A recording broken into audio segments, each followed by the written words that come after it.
శంబల ఈ పుస్తకాన్ని రచించినది మాస్టర్ శ్రీ శార్వరి గారు. 10వ భాగము పఠనము చేస్తున్నది పద్మజ. అధ్యాయం స్వప్న సందేశం. నా తల వెంట్రుకలు నిక్కబొడుచుకున్నాయి. శరీరము గగురు పొడిచింది. ఏదో భయం, కంగారు. మరణం అంటే భయం లేని నాకు భయం వేసింది. శంబల అంటే, మాస్టర్స్ అంటే దేనికి భయం? మాస్టర్లు ఉత్తరాలు రాసి స్పిరిట్స్ ద్వారా బట్వాడా చేస్తారు. అలా నాకు పంపించవచ్చు కదా. ఎవరి ద్వారానో సందేశం ఇవ్వడమేమిటి? ఆ సందేశం వారిదేనన్న గ్యారంటీ ఏమిటి? అసలు పరమగురువుల దృష్టిలో నేను పడడం ఎట్లా వీలయ్యింది? నాకు వారికి ఉన్న సంబంధం? మాస్టర్స్ అంటే పరబ్రహ్మ అని కదా. అదే భార్గవతో అన్నాను. పొద్దున్నే మంచి జోక్ చెప్పావు భార్గవ. జోక్ కాదు గురూజీ. కాకపోతే ఏమిటి? ఆ పరమగురువులు ఉన్నారో లేదో నీకు తెలియదు, నాకు తెలియదు. ఉన్నారే అనుకున్నా నాతో వాళ్ళకు పనేమిటి?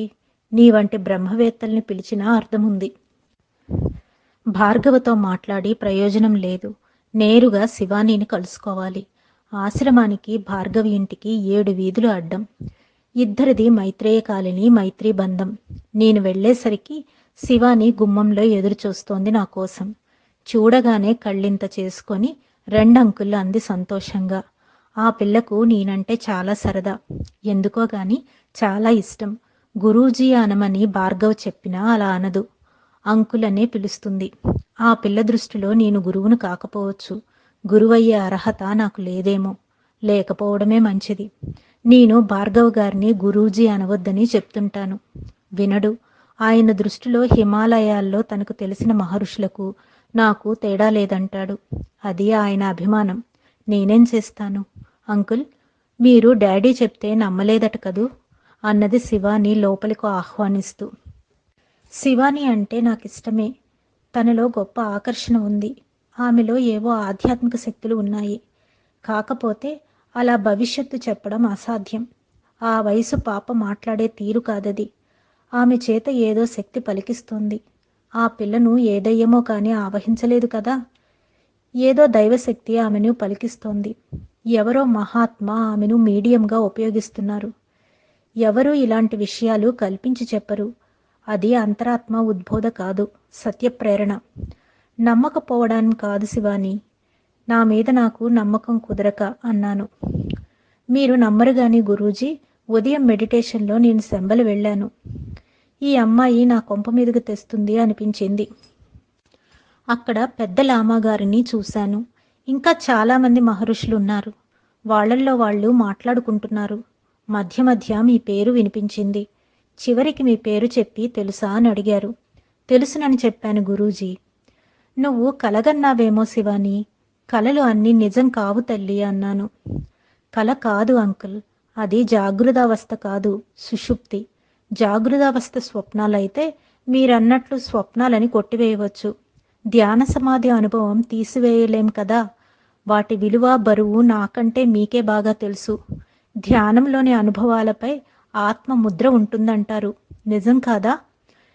ఈమె పిల్ల కాదు, పిడుగు. నాకే పాఠాలు చెప్తోంది. సరే గాని శంబలలో మనలాంటి మనుషులున్నారా? నువ్వు చూశావా? చూశాను గాని వాళ్ళు మనలాంటి వాళ్ళు అవునో కాదో నాకు తెలియదు. కనిపించారు అంతే. వారికి మనలాంటి శరీరాలున్నాయా లేదా?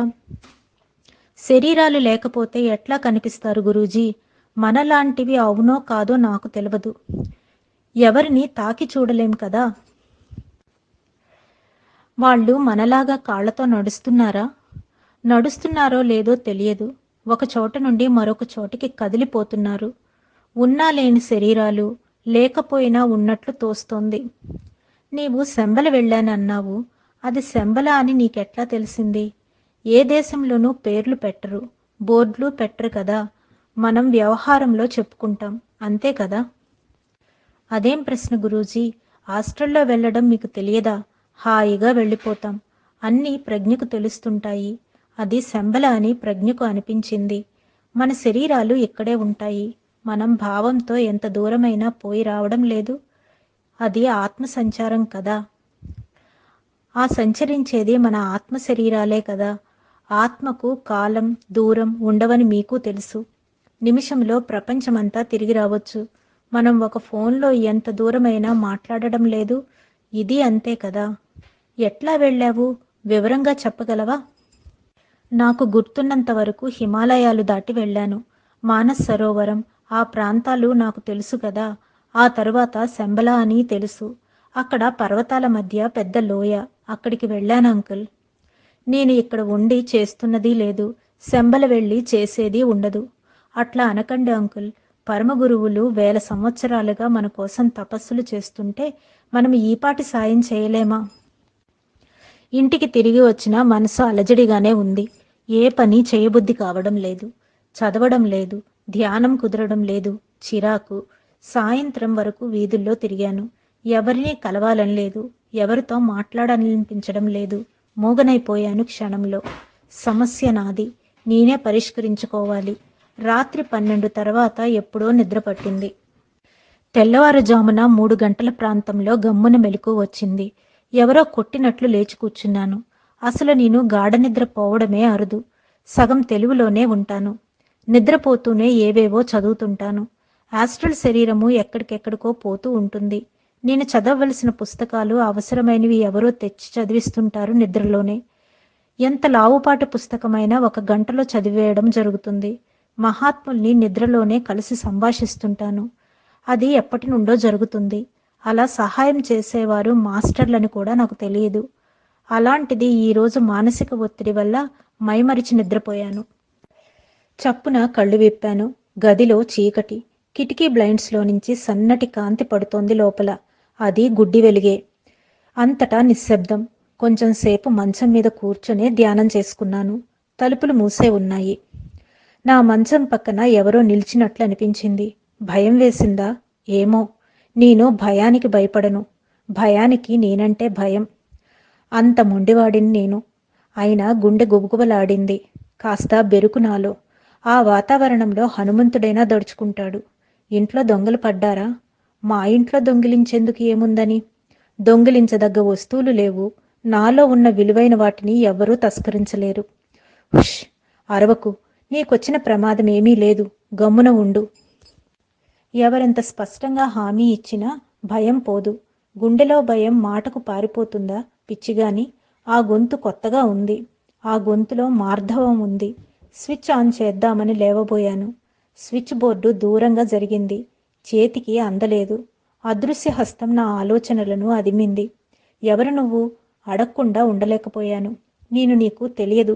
స్పష్టమైన తెలుగులో జవాబు. దెయ్యాలు తెలుగులో మాట్లాడతాయా? అయితే నువ్వు నాకు తెలుసు. నీకోసమే వచ్చాను. ఎవరు నువ్వు? చెప్పాగా నేనెవరో నీకు తెలియదని. చెప్పినా గుర్తించలేవు. నీ పేరు చెప్పు ప్లీజ్. జ్వాల్కుల్ కూల్గా చెప్పాడు. చూడలేదు గాని ఆ పేరు విన్నదే. మై గాడ్ అన్నాను. నా తలలో బాంబు పేలింది. మాస్టర్ జ్వాల్కుల్ తెలిసిన పేరు. శంబల నుండి వచ్చాను నీకోసం. My God. అది గాడ్స్ ల్యాండ్ కాదు. అది సెయింట్స్ ల్యాండ్. అక్కడ గాడ్స్ ఉండరు. అందరూ యోగులు, ఋషులే. అన్ని దేశాల యోగులు కడకు చేరేది అక్కడికే. ఐ మీన్ అది ఎక్కడా? అది భూమి కాదు, ఆకాశం కాదు. అది తపోలోకం. అంటే విశ్వామిత్రుడు సృష్టించిన త్రిశంకు స్వర్గమా?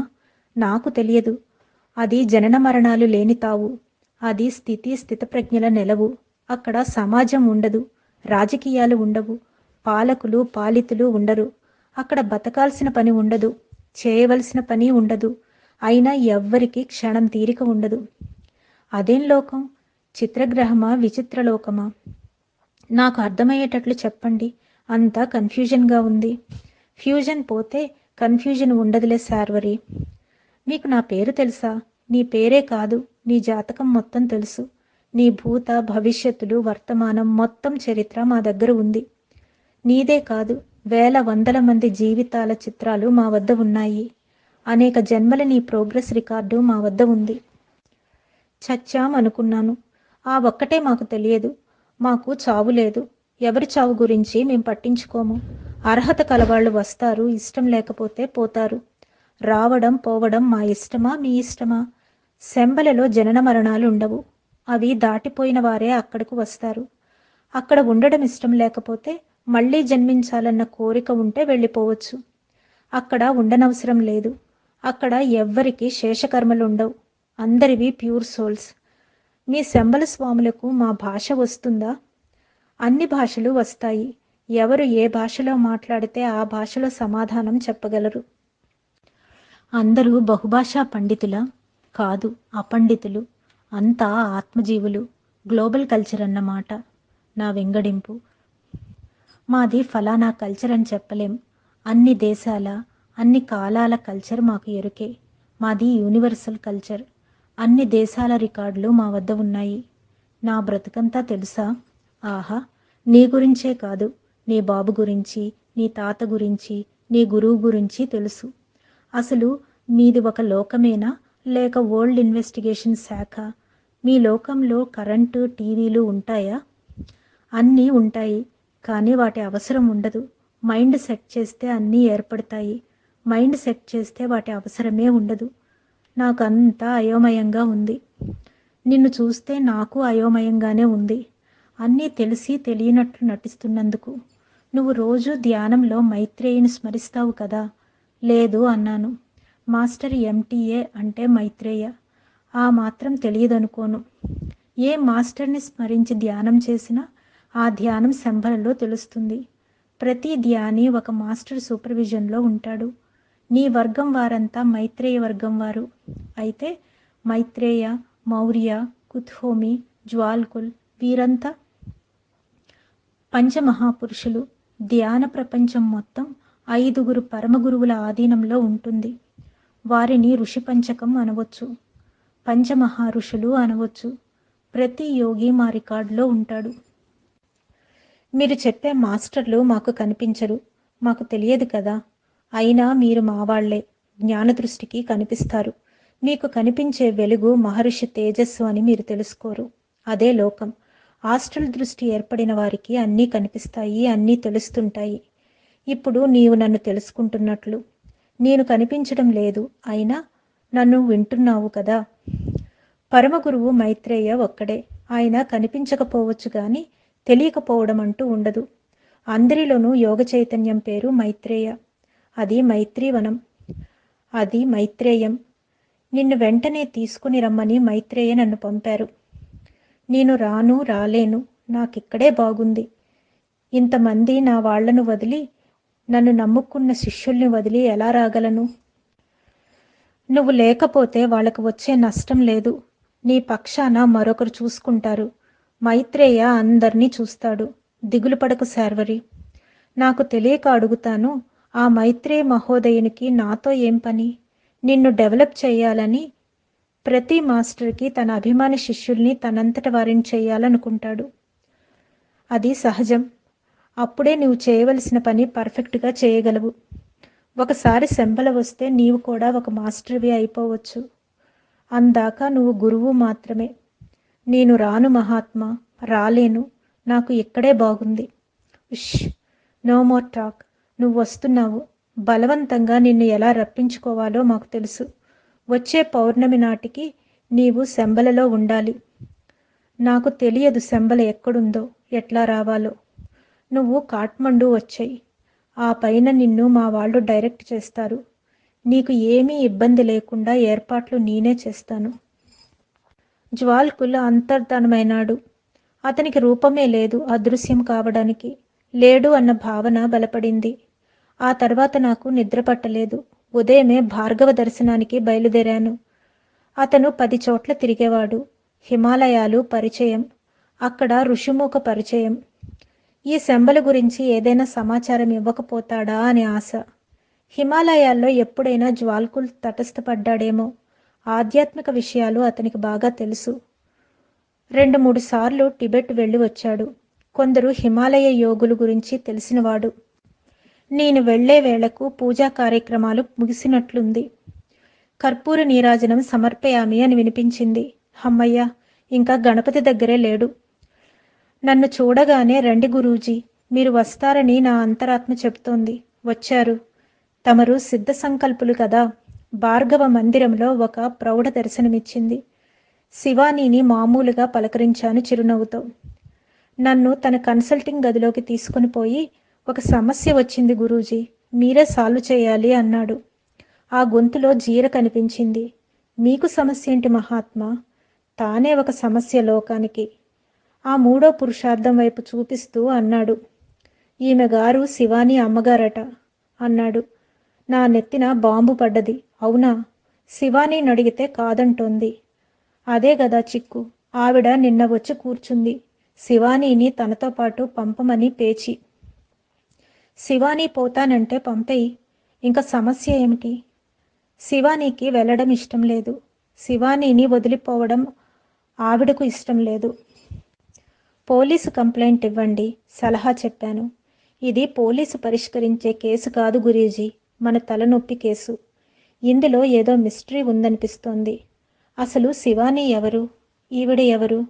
ఆమె పేరు సితార. వరూధిని కాదు కదా ప్రవరాఖ్య? అడిగాను నవ్వుతూ.